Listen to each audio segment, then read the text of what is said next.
Hello, brothers and sisters in Christ. Today's Gospel reading, taken from Luke chapter 6, tells us how Jesus picked out from his disciples 12 men whom he called apostles. In verse 12, we are told that he went into the hills and prayed.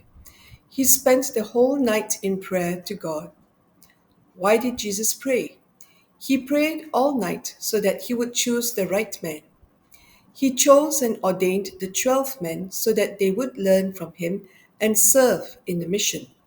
He gave them the priesthood and the authority to be apostles, to spread the good news after his death and resurrection. Who were the 12 that he chose? Today's reading tells us that the original apostles of Jesus were Peter and his brother Andrew, James and John, Philip and Bartholomew, Matthew, Thomas, James, son of Alphaeus, Judas Iscariot, and the two saints we celebrate today, Saint Simon and Saint Jude. Who were these 12 men? Peter and Andrew were two brothers who were fishermen. Jesus saw them cleaning their nets along Lake Galilee after being unsuccessful with their catch that day, and he invited them to follow him and be fishers of men.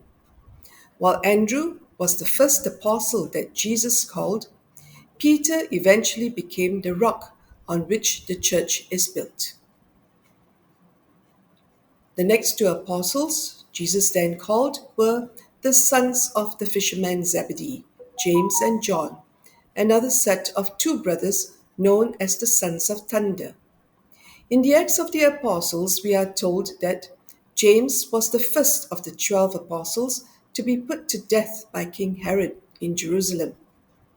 John was Jesus' favorite disciple, and Jesus entrusted his mother to his care before he died on the cross at Golgotha.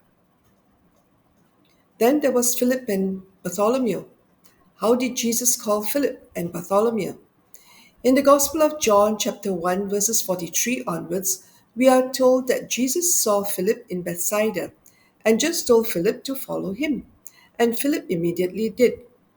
Philip found Nathanael and said to him, "We have found him of whom Moses in the law and also the prophets wrote, Jesus of Nazareth, the son of Joseph."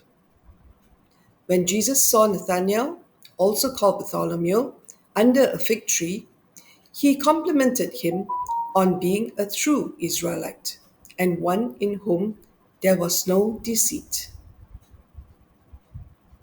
Matthew, being a tax collector, was a social outcast, and yet Jesus called him while he was sitting at his tax collection post to be his disciple and later his apostle.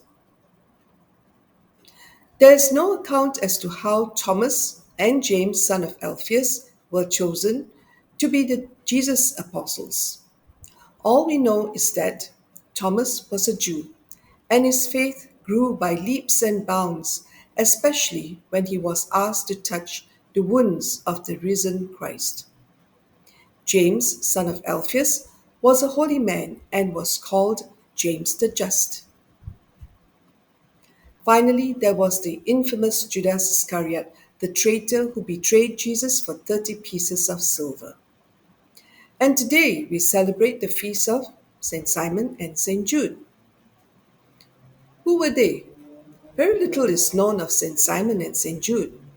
Simon was said to be the son of Joseph's brother, which made him Jesus' first cousin. Being so closely related to Jesus, he must have known Jesus all of his life. Simon was called a zealot.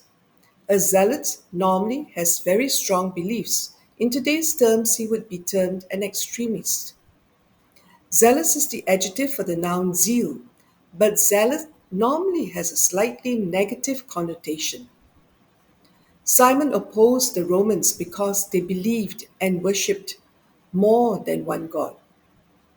Since he was passionately devoted to this cause, the reference to him being a zealot is not all bad.